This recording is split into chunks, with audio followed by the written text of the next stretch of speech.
ఏంటని కూడా మీ ద్వారా మంత్రి గారు. అధ్యక్ష, గౌరవ సభ్యులు చెప్పినట్లు ఈరోజు 2014 నుంచి 24 వరకు ఒకసారి కంపేర్ చేస్తే అధ్యక్ష, 5వ తరగతి పిల్లలు 2వ తరగతి తెలుగు చదవడానికి ఇబ్బంది పడుతున్న విషయం వాస్తవ అధ్యక్ష. 2014 57% మంది పిల్లలు చదవగలిగితే అది 37.5% పడిపోయింది అధ్యక్ష. ఇది నేను చెప్తాం కాదు, ఏసర్ రిపోర్ట్ 2024 చెప్పింది.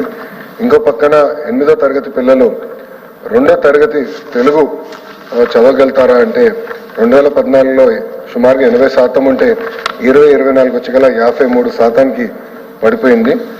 అంతేకాకుండా 85% మంది పిల్లలు 3వ తరగతి పిల్లలు కనీసం 2వ తరగతి టెక్స్ట్ బుక్ చదవలేకపోతున్నారు. 63% అంటే 5వ తరగతి పిల్లల్లో చూస్తే 63% మంది బేసిక్ రీడింగ్ చేయలేకపోతున్నారు. 8వ తరగతి పిల్లలు చూస్తే కనీసం 50% మంది ఫ్లూయెంట్ గా మాట్లాడలేకపోతున్నారు. 3వ తరగతి పిల్లలు చూస్తే అధ్యక్ష 60% మంది బేసిక్ సబ్ట్రాక్షన్ చేయలేకపోతున్నారు. 8వ తరగతి పిల్లలు చూస్తే 55% మంది బేసిక్ డివిజన్ కూడా చేయలేకపోతున్నారు అధ్యక్ష. 90% మంది 3వ తరగతి పిల్లలకి బేసిక్ ఫౌండేషనల్ న్యూమరసీ స్కిల్స్ కూడా లేవని ఏసర్ రిపోర్ట్ పేర్కొనడం జరిగింది అధ్యక్ష. అధ్యక్ష, మీరు చూస్తే ఈరోజు ప్రభుత్వ పాఠశాలల్లో సంఖ్య తగ్గిందనే విషయం వాస్తవం అధ్యక్ష. సుమారుగా 12 లక్షల మంది school education, board of intermediate కలిపితే సుమారుగా 12 లక్షల మంది విద్యార్థులు తగ్గిపోవడం జరిగింది అధ్యక్ష. ఇప్పుడు ఆ సంఖ్య 33.4 లక్షలకి వచ్చింది. ఎందుకు జరిగిందంటే అది గతంలో కొన్ని అనాలోచిత అంటామా లేదంటే కొన్ని సంస్కరణలు చర్చ లేకుండా ఉపాధ్యాయుల పైన, పిల్లల పైన, వాళ్ళ తల్లిదండ్రుల పైన రుద్దారా అనేది అదే షార్ట్ డిస్కషన్ లో చాలా డీటెయిల్ గా డిస్కస్ చేసే అధ్యక్ష. ఆ జియోనే 117 జియో. ఆ 117 జియో వల్ల లోకల్ ఇష్యూస్ పరిగణనలో తీసుకుండా చేశారనుక అక్కడి నుంచి ఫాస్టర్ డిక్లైన్ జరిగి పిల్లలు ప్రైవేట్ పాఠశాలలకు మారిపోతాం అనేది జరిగింది.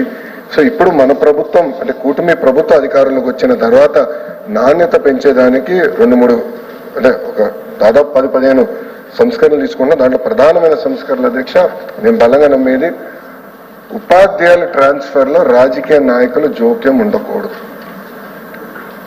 అవుట్కమ్ బేస్డ్ జరగాలనే దానికి మన కేబినెట్ లో కూడా టీచర్ ట్రాన్స్ఫర్ యాక్ట్ అదే ఒప్పందం వచ్చింది, అదే పాస్ చేశాము.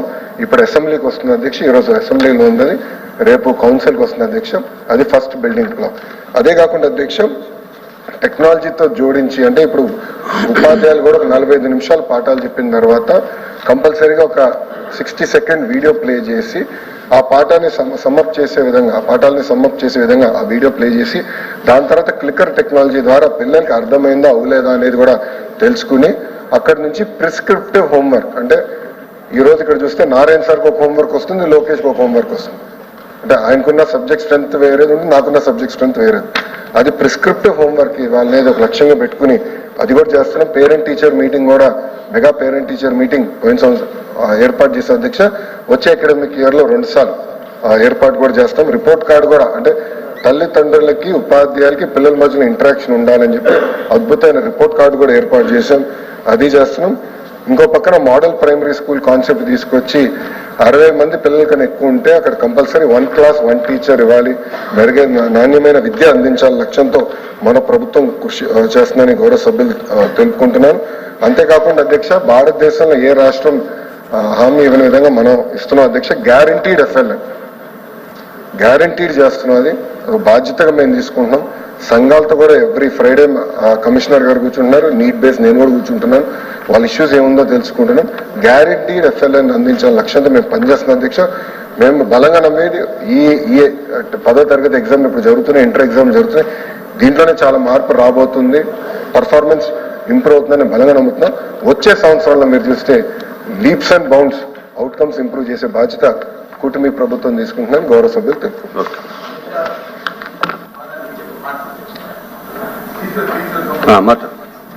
ఇచ్చారు.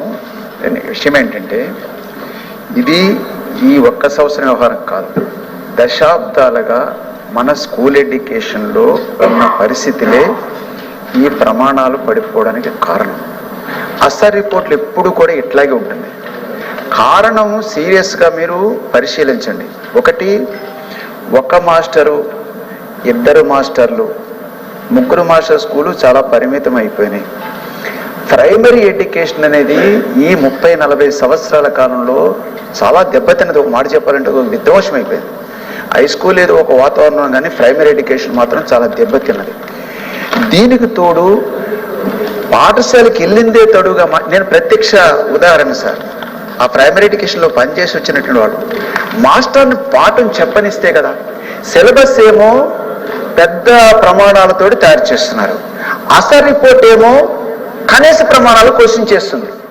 అంటే మరి పిల్లవాళ్ళకి కనీస ప్రమాణాలని టార్గెట్ అయితే కనీస ప్రమాణాలైనా సాధించే పద్ధతిలో నీ సిలబస్, నీ బోధన ఉండాలి.